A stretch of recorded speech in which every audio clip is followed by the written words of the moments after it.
Evet efendim, bir cuma akşamı yine yoldayız. Yaz daha fazla kamp yapma hedefim vardı ve onu gerçekleştirmek üzere Almanya'nın bir başka kamp alanına gidiyorum şimdi. Bu kamp alanı Hollanda, Almanya, Belçika sınırında yer alıyor. Aachen şehrine yakın. Ben de o bölgeye ilk kez gideceğim. Şehir gezmeye vaktim olur mu bilmiyorum ama yakınlarında kamp alanının bir ulusal park var. Yarın hedefim o parkı gezmek. Çok büyük bir alan tabii ki, hepsini göremem. Ancak görebildiğim kadarıyla hiking turu yapmayı düşünüyorum. Yolda gördüğünüz gibi çok kalabalık. Hem trafik var, yol çalışmaları, trafik kazaları var yolda maalesef. Kampa gitmeden alışveriş zamanı. Evden reçel almayı unutmuşum. Şimdi katkı maddesi olmayanlara bakıyorum. Umarım güzel bir şey bulabilirim burada. Alışveriş bitti. Şimdi gidiyorum kasaya doğru. Markette incir buldum. Türkiye'den gelmiş.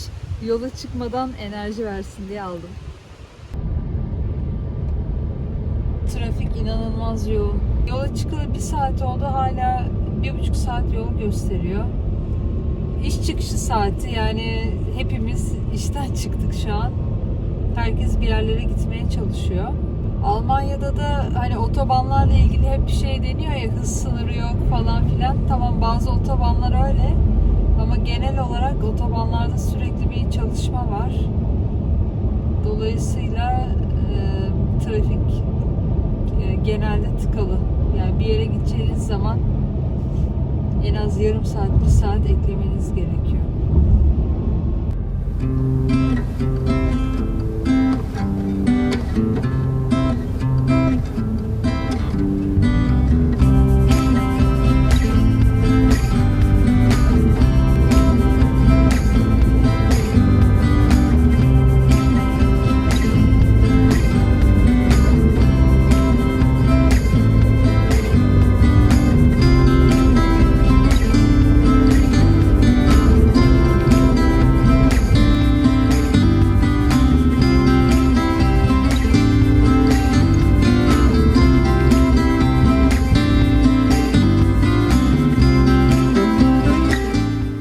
Kamp alanına varmaya çok az kaldı. Yolda bu türbinleri gördüm. Ben Türkiye'de uzun yıllar rüzgar türbini sektöründe çalıştım. Belki de bu kanatların, türbinlerin bir kısmı da bizim fabrikamızda üretilmiştir. Bir kampa gitmeden durup bir selam vermek istedim.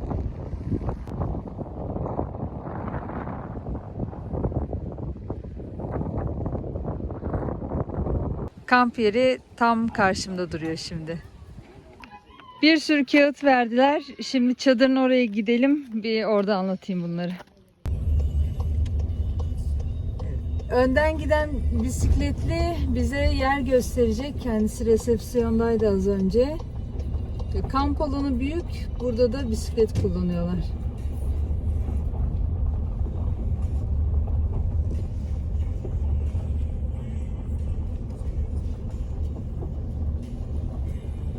Burası da çok darmış ya.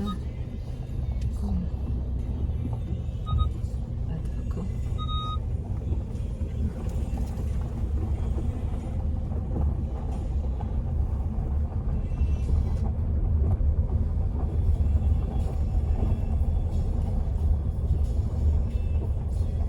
Bu karavan alanının arkasıymış çadır alanı.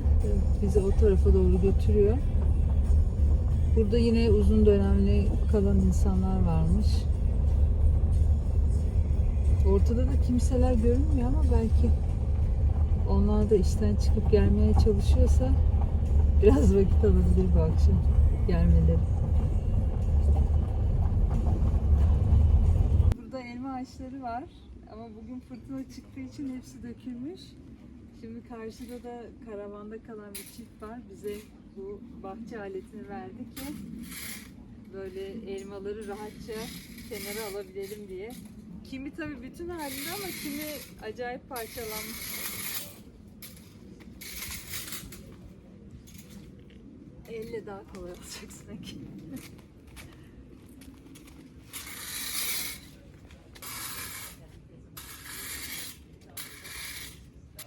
Evet, 30 dakikada çadır bu hale geldi. En son ipleri gerilecek.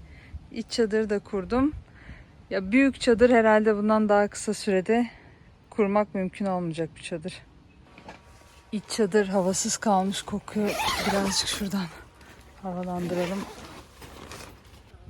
Gece fırtına beklendiği için elmalar araca zarar verir dediler. O yüzden biz de arabalarımızı resepsiyonun oraya çektik şimdi.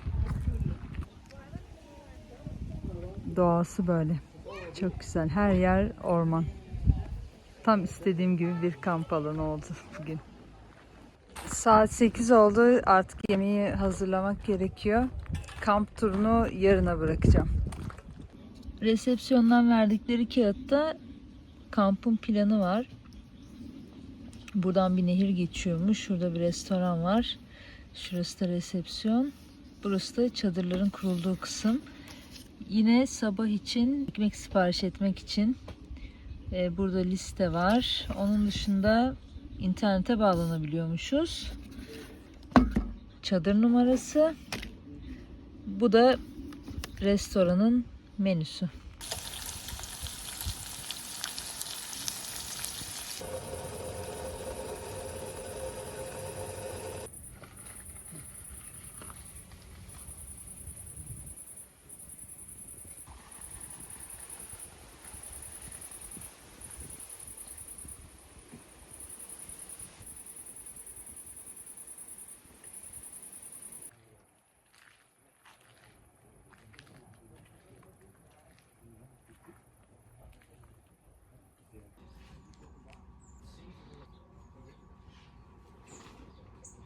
Rüzgarlı bir gecenin ardından böyle sakin bir sabaha uyandık. Bugün hava çok sıcak olacak.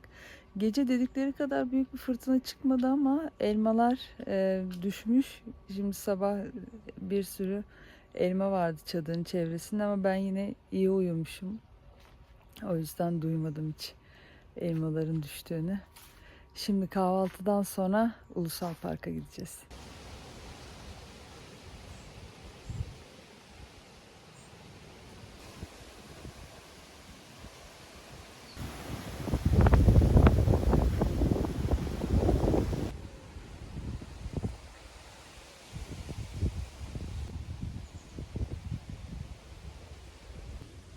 Dün marketten aldığım reçel gerçekten de kayısı kokuyor. Ya böyle ürünleri bulmak ne kadar zor artık, değil mi?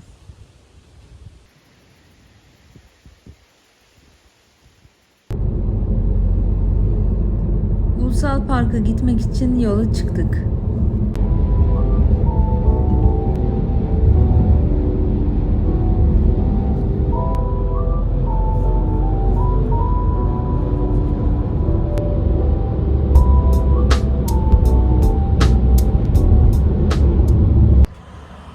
Şimdi otoparka geldim. Buradan günlük bilet alacağım. Günlük bilet 6,5 euro.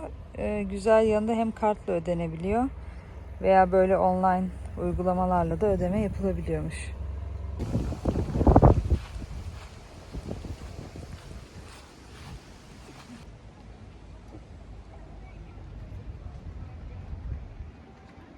Şimdi turist bilgi noktasına geldim ama bugün maalesef rehberli tur yokmuş. O yüzden kendim gezmeye çalışacağım park.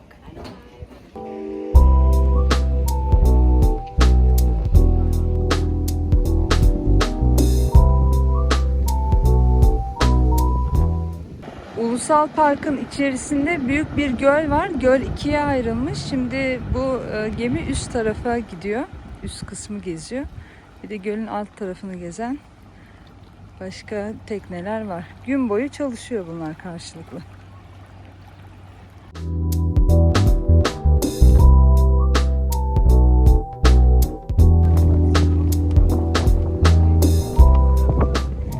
Şimdilik Komut uygulamasından bir rota buldum.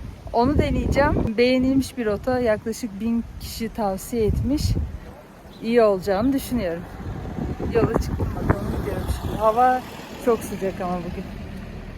Ulusal Park içinde de kamp alanları var, oteller var. Bir dahaki sefere buraya geleceğim. Çok Burası galiba bir kamp alanı değil. Çünkü kapıda şey yazıyor. Buraya sadece balık tutma ehliyeti olanlar girebilir yazıyor. Sanıyorum onlar günübirlik böyle bir gölgelik alan kurmak için çadırlarını getirmişler. Bu haritada yüzme alanları gösteriliyor. Bakın şurada da çok komik. Nargile içmek yasak.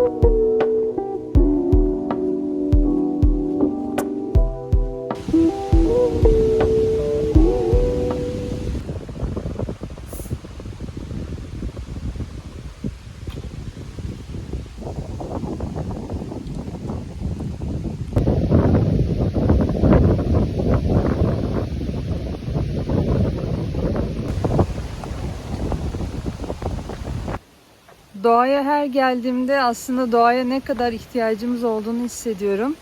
Bu aralar moralim biraz bozuk. Şimdi siz bu videoyu ilerleyen aylarda izleyeceksiniz ama geçtiğimiz hafta İzmir'de çıkan ve Türkiye'nin çeşitli yerlerinde çıkan orman yangınları beni çok üzdü. Yani nedeni her ne olursa olsun, kim sebep olursa olsun sonuçta birçok canlı hayatını kaybediyor. Ormanlar yok oluyor. Yani yüzyıllarca süren, gelişmesi yüzyıllarca süren bir bitki örtüsü yok oluyor. Onun yanında tabii ki birçok insanın da evi yandı. Gerçekten bu duruma çok üzüldüm. Yani böyle yerlere geldiğimde de işte hep düşünüyorum hani daha iyi ne yapılabilir? Acaba daha farklı önlemler alınabilir miydi? Daha farklı müdahale yöntemleri geliştirilebilir miydi? Çünkü teknoloji sonuçta çok farklı bir noktaya geldi günümüzde. Bu sorular bu yürüyüşte kafamı kurcalayıp duruyor.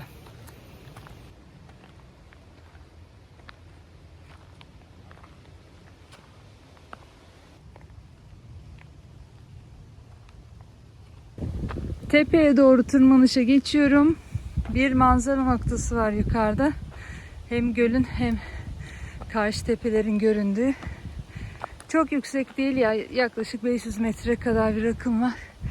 Şimdi oraya doğru gidiyorum.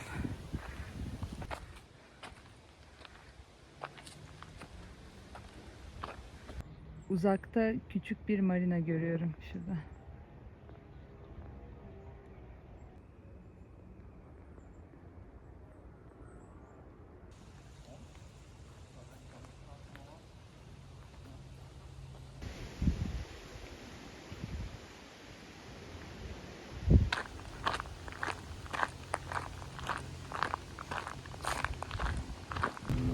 Ormanın bu kısmı bir hastalık nedeniyle kurumuş. Yürürken de kapı gıcırtısı gibi böyle ağaçların, kuruyan ağaçların o hani düşmeye yakın o sesini duyuyorum. Biraz tedirginlik vermedi değil yol boyu düşen ağaçları görünce. Son 700 metre manzara noktasına varmak üzereyim.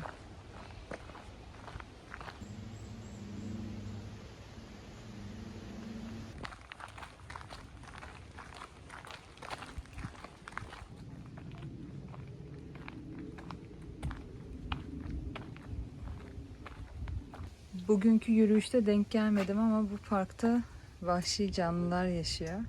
İşte geyik gibi, örneğin vahşi kedi ve tabii ki yarasa en altta. Manzara noktasındaki manzara böyle.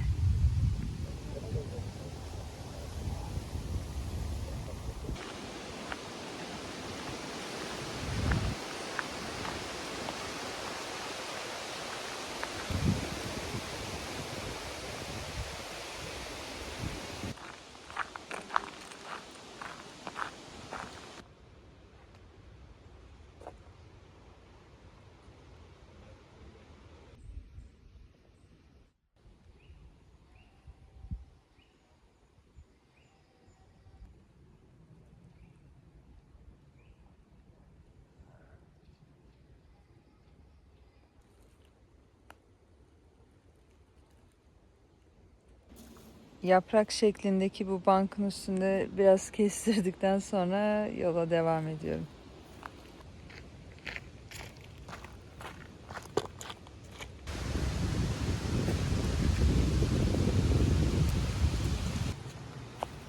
Dark'ın çekildiği yere geldik galiba. Oradaki mağaranın girişine benziyordu burası. Ama değilmiş. İşte orman. Mağarada yok. Dark dizisini izlemeyenler için dizide bir zaman tüneli açılıyordu ve zamanlar arasında yolculuk yapabiliyordu insanlar. Merak ediyorum, sizin böyle bir imkanınız olsa geçmişte hangi yıla, hangi döneme gitmek isterdiniz? Yorumlarda bana yazabilirsiniz. Geçenlerde Kleopatra ile ilgili bir belgesel izlemiştim. O döneme gitmek ilginç olabilirdi, evet. Benim imkanım olsa o zamanları görmek isterdim.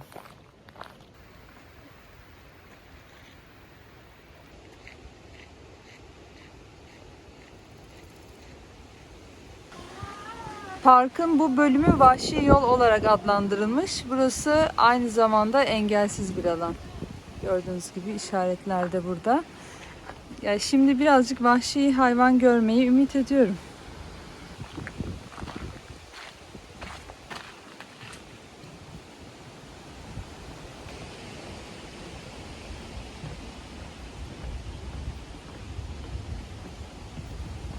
They are used by a large number of different animal species. The starting points for development of tree growth. Bir ağaç kakan şöyle elimin girebildiği derinlikte bir oyuk açabiliyormuş ağaçta. Burada böyle örnekler yapmışlar.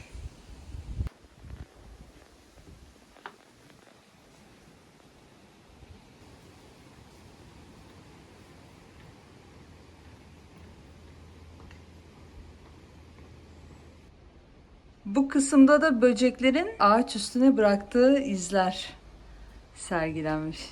Çok enteresan değil mi? Vallahi sanat gibi ya. Şuna baksanıza. Böcekleri görüyorsunuz. Mesela bu böcek 12 kat büyütülmüş fotoğrafı. Bununki 50 kere, 20 kere, yani çok küçükler.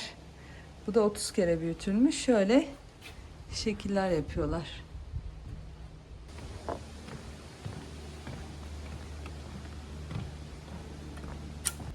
Bu alanda da ormanda yaşayan çeşitli mantarları böyle ağaçtan modellerle göstermişler. Bazıları kırılmış maalesef, gördüğünüz gibi.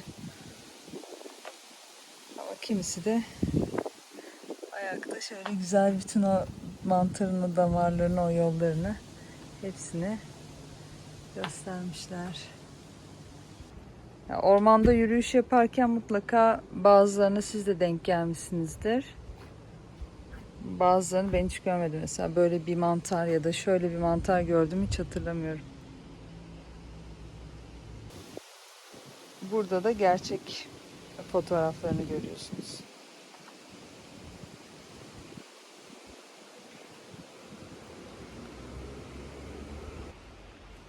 Burada bir vaşak modeli var. Bilmiyorum ya. Şu an buradalarsa biraz tırsmadım değil yani. Bakalım. Bir hayvan göremedik daha. Belki onlar da sıcaktan gölgelik bir alana saklanıyorlardır. Kurt. Ayı modeli. Kahverengi boz ayı. Şimdi burada yazan bilgiye göre bu vahşi kedi, vaşak, kurt Avrupa ormanlarında görülen türlerden, ama vaşağı uzun süredir bu ulusal parkta görmüyorlarmış. Ancak şimdilerde ufak ufak geri döndüğüne dair izlere rastlamışlar. Bakın bu neymiş, bu kocaman.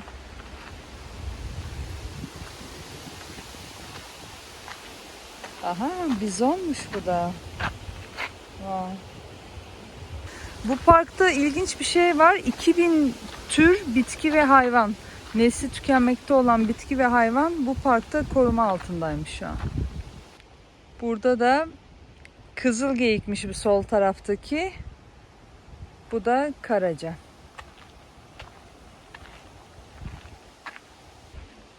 Dikkat, vaşak çıkabilir tabelası. İçinde yürüdüğümüz ormanda bir kayın ormanı. Eskiden Avrupa'nın birçok alanı bu kayınlarla kaplıymış. Ama tabii insan nüfusu hareket ettikçe ya da yerleşimini arttırdıkça kayın ormanları da giderek azalmış. Şu an Almanya'daki ormanların %15'i bu ağaç türünden oluşuyormuş. Geceyi geçirmek için bir yer buldum galiba.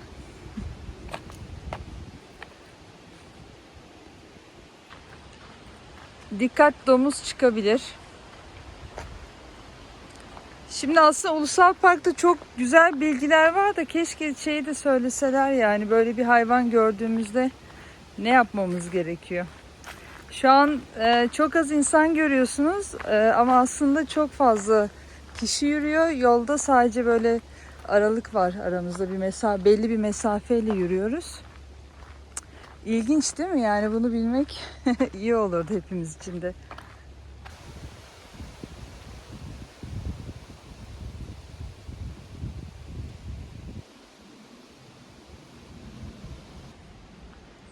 Ormanın eski ve yeni sahipleri, Keltler, Romalılar, orman bekçileri, kömür işçileri, burada da hayvancılıkla uğraşan kişiler. En tehlikeli tür, dikkat, insan çıkabilir. Şakayla karışık böyle söyledim ama bu ormanın tarihinde de, yani şu an içinde bulunduğum ormanın tarihinde de maalesef buraları insanlar tarafından birçok kez tahrip edilmiş.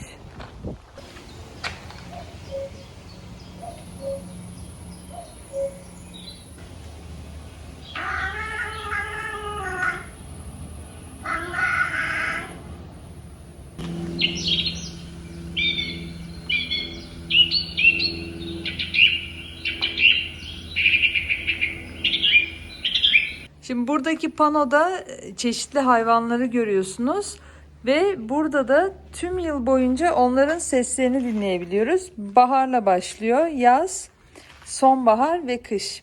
Az önce bahardan bazı örnekler göstermiştim. Şimdi kışı dinleyelim.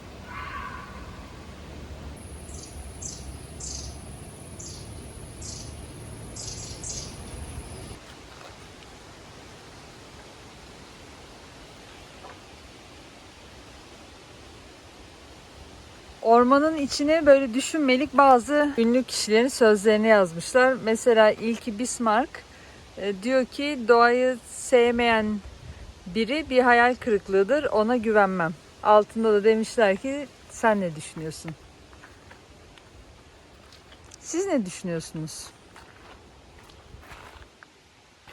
Doğayı sevmemek diye bir şey olabilir mi diye düşünüyorum. Bana çok çelişkili geliyor. Yani insan çünkü doğayla bütün olmuş bir varlık. Hani biz kendimizi doğadan nasıl ayırabiliriz, değil mi?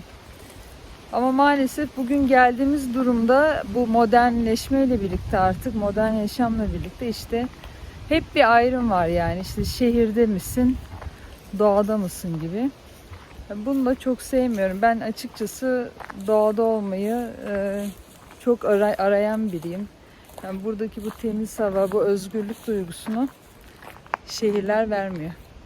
Buraya da esprili bir dille sizin için çalışıyoruz gibi bir tabela koymuşlar. Ya bunu genelde otobanda yol inşaatlarının yanına koyuyorlar. Burada da karıncalar için koymuşlar. Projenin bitiş tarihi 2250 yılı.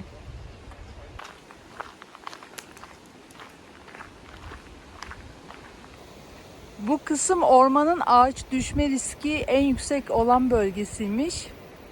Ben de şöyle kenara çekildim, yolun kenarından yürüyorum. Görüyor musunuz nasıl sallanıyor ağaçlar?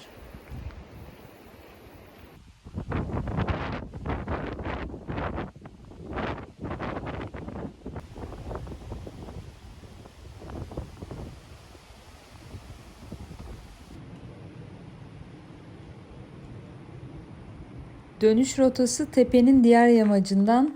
Buraya da akşamüstü güneşi vurdu. İnene kadar epey terleyeceğim, belli oldu.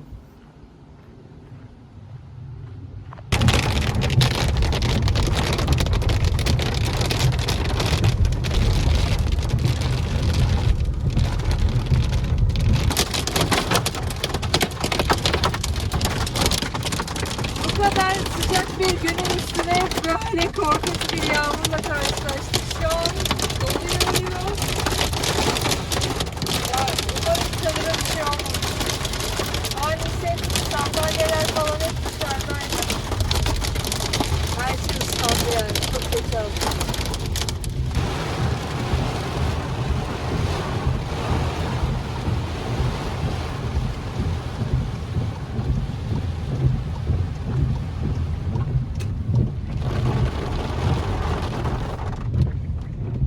Tam kamp alanına girdik, yağmur durdu şansa. Şimdi bir çadıra gidip bakalım ne alemde çadır. Çadırın altına su gelmiş. Umarım içeri geçmemiştir. Önü de böyle. Bayağı su dolmuş buralara. Dışarıda şimşekler çakıyor. Hava bayağı bozdu.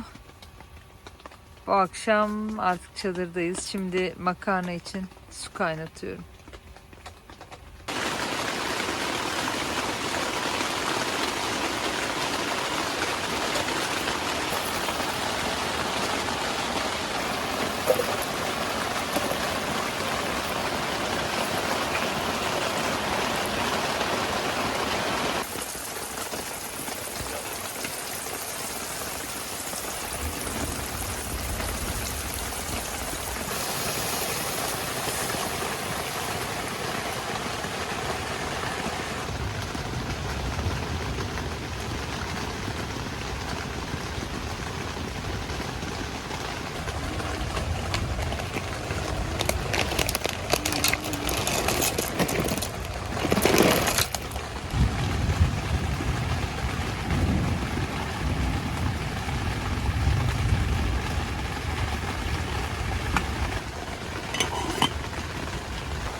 Günaydın. Bugün hava güneşli. Çadırın ve yerlerin kurumasını bekliyoruz. Çıkış saati öğlen 3. Bugün biraz kampta vakit geçireceğiz. Dün akşam yağmurda ıslanan sandalyeleri de güneşte kuruttum. Böyle yan tarafımızda mısır tarlası. Almanya'da kahvaltının vazgeçilmezleri Brötchen. Böyle farklı çeşitlerde yapıyorlar. Üstüne farklı tohumlardan kullanıyorlar. Ben kabak çekirdekli olanı çok seviyorum. En sevdiklerimden biri.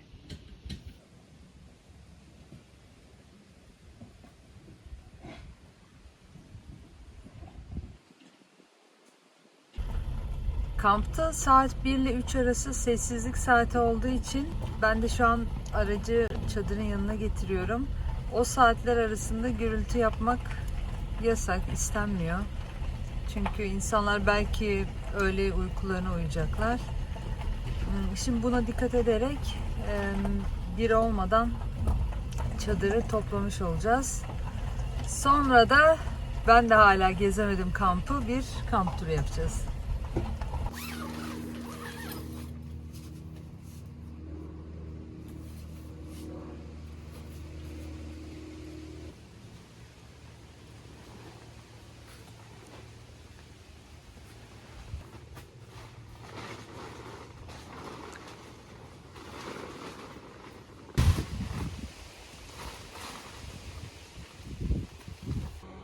Çadır toplanırken araya bir yorgunluk kahvesi yapalım dedik.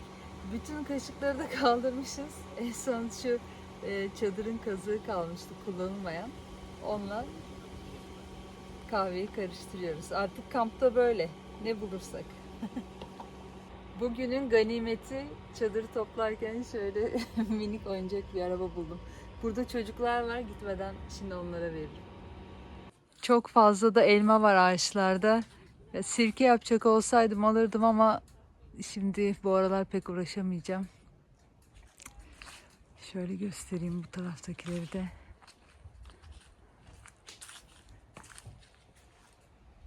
Bayağı büyük ağaçlar.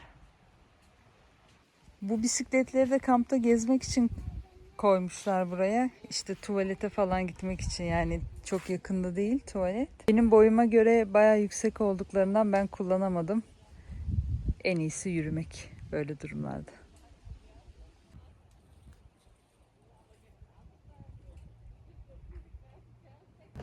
Şöyle gitmeden elmaları da toplamak istedim. Kenara koyayım.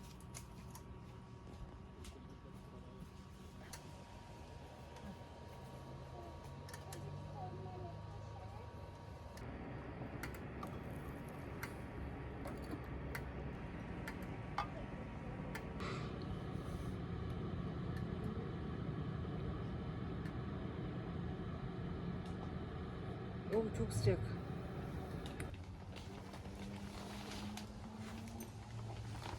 Çadırın altına dün bayağı su gelmiş. Yağmurun izleri burada duruyor.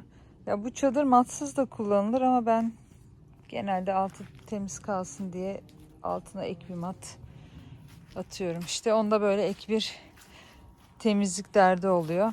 İkisinin de avantajları, dezavantajları var.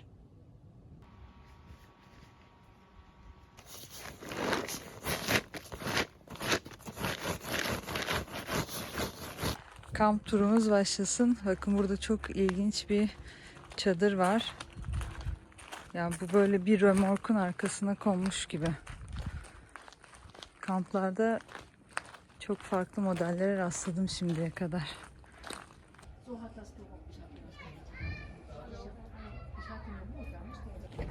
Kampta bir tane de kitaplık var. Kitaplar böyle. Buradan da küçük bir tren geçiyor. Herhalde buradaki ormanlık alanda işleyen bir tren. Ben büyük bir şey bekliyordum ama tek vagonluk bir tren geçiyor. Denk gelirse onu da çekeceğim.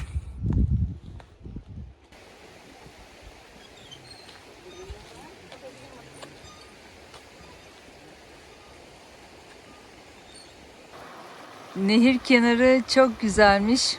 Keşke daha çok vaktimiz olsaydı, biraz daha burada kalabilseydik. İnternet sitesinde görememiştim ama burada yine bu varil evlerden varmış. Buraya gelmek şart oldu bir kere daha. İçeri merak ettim. Bakacağım, kimse yok hazır. Evet. En arkada yatma yeri var. 2 kişilik böyle yüksek bir yer yapmışlar. İçeride de 2 tane koltuk var karşılıklı. Aslında 2 kişilik burası ama bence 4 kişi de kalır burada.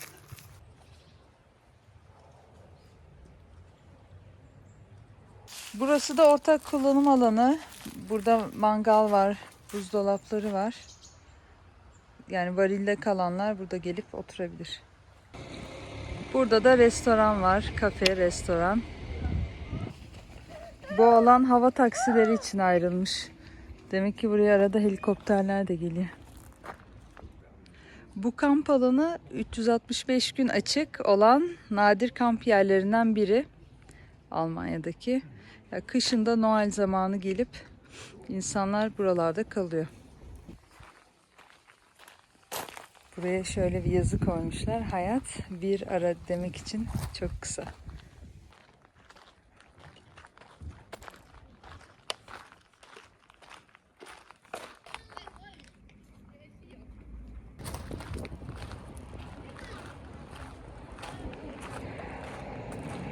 Burada da kamp bir hobi değil, daha çok bir yaşam tarzıdır gibi bir yazı koymuşlar.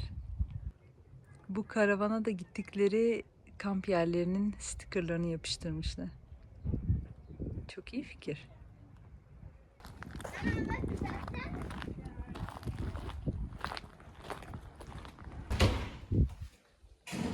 Mutfak alanı bu şekilde. Burada lavabolar var. Buraya da güzel bir makine koymuşlar. Ufak bir bulaşık makinesi. 3 ile 5 dakika arasında bulaşıkları yıkıyor. Bence çok pratik. Alt katta bir çamaşır odası var. Çamaşır makineleri. Burada da kurutma makineleri. Evet, yine uzun dönem kalanlar için güzel bir imkan. Burada da oyun odası var. Langırt. Bilardo var burada. Ve burada da dart var. Çok iyi. Artık yola çıkıyoruz. Check-out'u yapacağız. Ondan sonra da bakalım nerede, belki bir yerde mola veririz. Belki biraz burada kalırız. Daha henüz karar vermedik.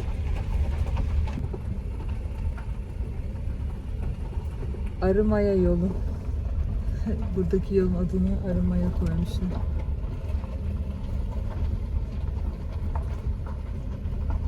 Evet, bu kampta Hollanda plakalı araç da çok. Çünkü sınıra yakın olduğumuz için oradan da gelenler var. 3 ülkenin karışımı. Almanlar, Belçikalılar, Hollandalılar. Hepsi burada.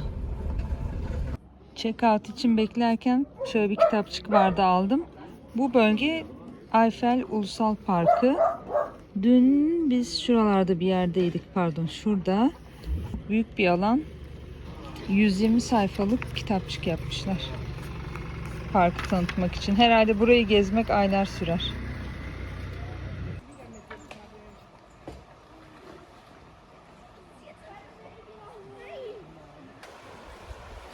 Nehir sakin görünüyordu ama akıntı bayağı fazlaymış.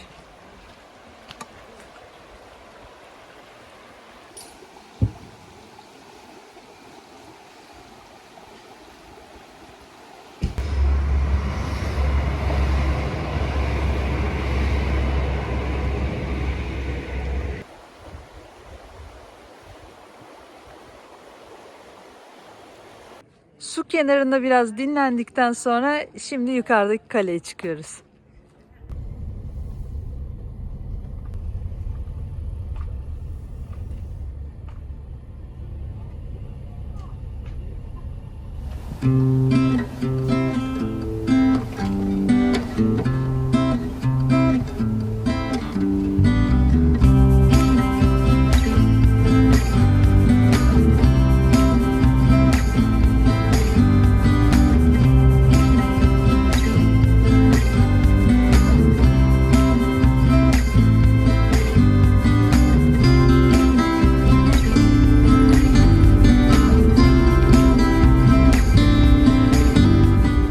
Normalde kaleye giden yol aslında 7 dakikalık bir yoldu ama orada şu an yol çalışması varmış. O yüzden dağın çevresini bir dolanmamız gerekiyor. O da yaklaşık yarım saat sürecek.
Arabayı aşağıda bırakıp kaleye yürüyerek çıkmaya karar verdik. Çünkü çok güzel bir köymüş burası.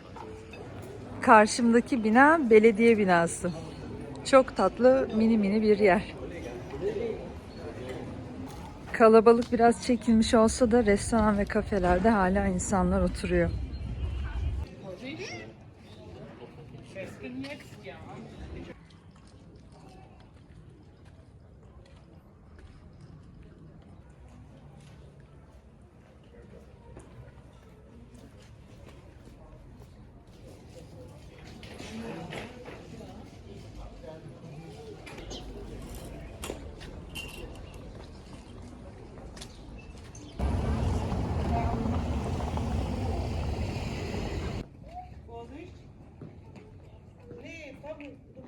Kaleye varmak üzereyiz. Sağ tarafta bir kilise var. Bugün burada bir festival varmış ama kaçırdık.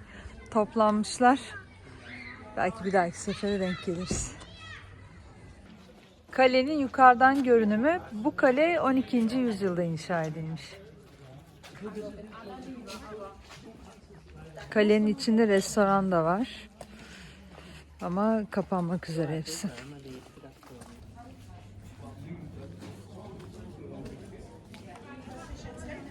Ve manzara. Kamp alanında aşağıda gördüğünüz yer. İşte bu kadar yakındık aslında. Yol kapalı olmasa daha hızlı gelebilirdik.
Bu güzel köyden ayrılıp artık eve dönüş yoluna geçiyoruz şimdi. Gerçekten çok güzel bir kamp deneyimi oldu yine. Böyle ilgili yorumlarınızı bekliyorum. Kanala abone olmadıysanız abone olmayı, beğen butonuna basmayı ve arkadaşlarınızla paylaşmayı unutmayın. Bir sonraki videoda görüşmek üzere.